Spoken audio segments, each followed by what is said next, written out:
എല്ലാവർക്കും എൻ്റെ പുതിയ വീഡിയോയിലേക്ക് സ്വാഗതം. ഇനി നമുക്ക് മാങ്ങാച്ചാർ ഉണ്ടാക്കാവേ. അപ്പം ഞാൻ ഇതേപോലെ 1/2 കിലോ മാങ്ങയാണ് എടുത്തിരിക്കുന്നത്. ഒന്ന് ചെത്തിയിട്ട് ഇതേപോലെ കഴുകി തുടച്ചെടുത്തിട്ടുണ്ട്. വെള്ളമയമില്ലാതെയാണ് എടുത്തിരിക്കുന്നത്. അപ്പോൾ ഇതേപോലെ ഒന്ന് അരിഞ്ഞെടുക്കാം. കൂടുതൽ ഇങ്ങനെ അരിയാനാണ് ഇഷ്ടം, കട്ടിംഗ് ബോർഡ് വെച്ച് അരിയുന്നതിനേക്കാളും. അപ്പോൾ ഇതേപോലെ എല്ലാം അരിഞ്ഞെടുത്തിട്ടുണ്ട്. പിന്നെ കുറച്ച് വെളുത്തുള്ളിയും വറ്റൽമുളകും കറിവേപ്പിലയും എല്ലാം എടുത്തിട്ടുണ്ട്. മുളക് പൊടിയും ഇതുപോലെ എടുത്ത് വെച്ചിട്ടുണ്ട്. ഇതേപോലെ പാത്രം അടപ്പത്ത് വെച്ചിട്ടുണ്ട്. ഇതേപോലെ ഞാൻ നല്ലെണ്ണയാണ് ഒഴിച്ച് കൊടുക്കുന്നത്. അതാകുമ്പോൾ കുറച്ച് ദിവസമൊക്കെ അച്ചാർ കേടുകൂടാതിരിക്കുമല്ലോ. പിന്നെ മറ്റേ വെളിച്ചെണ്ണയേക്കാളും ഒന്നുകൂടി ടേസ്റ്റായി നല്ലെണ്ണയ്ക്കകത്ത് അച്ചാർ ഇടുമ്പോൾ. അപ്പോൾ കടുക് ഇട്ട് കൊടുത്തിട്ടുണ്ട് 1 ടീസ്പൂൺ, ചെറിയ ടീസ്പൂൺ ഞാൻ.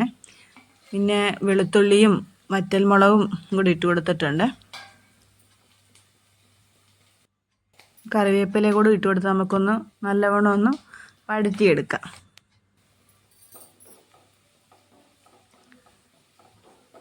ഓരോരുത്തടുത്തും ഓരോ രീതിയിലാണല്ലോ അച്ചാർ. ഞാൻ എൻ്റേതായിട്ടുള്ള ഒരു സ്റ്റൈലിലാണ് അച്ചാർ ഇടുന്നത്. ഇത് നമുക്ക് പെട്ടെന്ന് തന്നെ ഉണ്ടാക്കാം ഈ അച്ചാർ. അപ്പം എല്ലാം ഇത് ബ്രൗൺ നിറമായിട്ടുണ്ട്. ഇതിലേക്കൊരു ചെറിയ 1/2 ടീസ്പൂൺ മഞ്ഞൾപ്പൊടിയും ഒരു 1/4 ടീസ്പൂണോളം ഉലുവാപ്പൊടിയും ചേർത്ത് കൊടുത്തിട്ടുണ്ട്. ഒരു 3.5 ടീസ്പൂണോളം മുളക് പൊടി കൂടി ചേർത്ത് കൊടുത്തിട്ടുണ്ട്. വലിയ എരിവില്ലാത്തതാണ്. അപ്പോൾ ഇത് നല്ലവണ്ണം ഒന്ന് മൂപ്പിച്ചെടുക്കാവേ നമ്മുടെ പൊടികളെല്ലാം കൂടെ.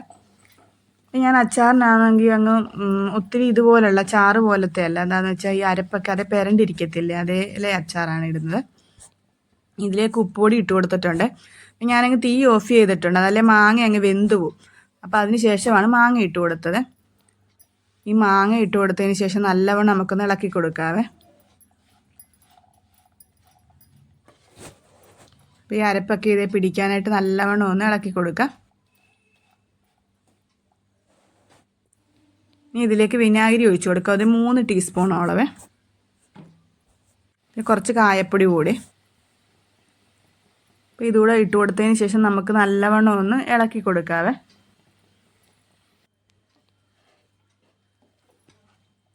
നല്ലവണ്ണം ഒന്ന് ഇളക്കി കൊടുക്കാം. അരപ്പൊക്കെ അതേ പിടിക്കാനായിട്ട്. അപ്പോൾ കായത്തിൻ്റെയൊക്കെ നല്ല മണം വരുന്നുണ്ട്.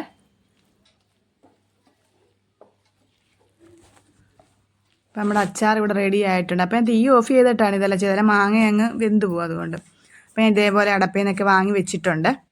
തണുത്തതിന് ശേഷം നമ്മുടെ അച്ചാർ പാത്രത്തിലേക്ക് ആക്കി വയ്ക്കാം. ഞാനിത് കുറച്ചെടുത്ത് മാറ്റി വെച്ചാണ് ഇന്നത്തേക്ക് വേണ്ടി.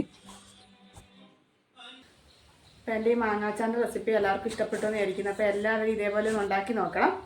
അപ്പോൾ അടുത്തൊരു വീഡിയോ ആയിട്ട് വരുന്നവരേക്കും ബൈ.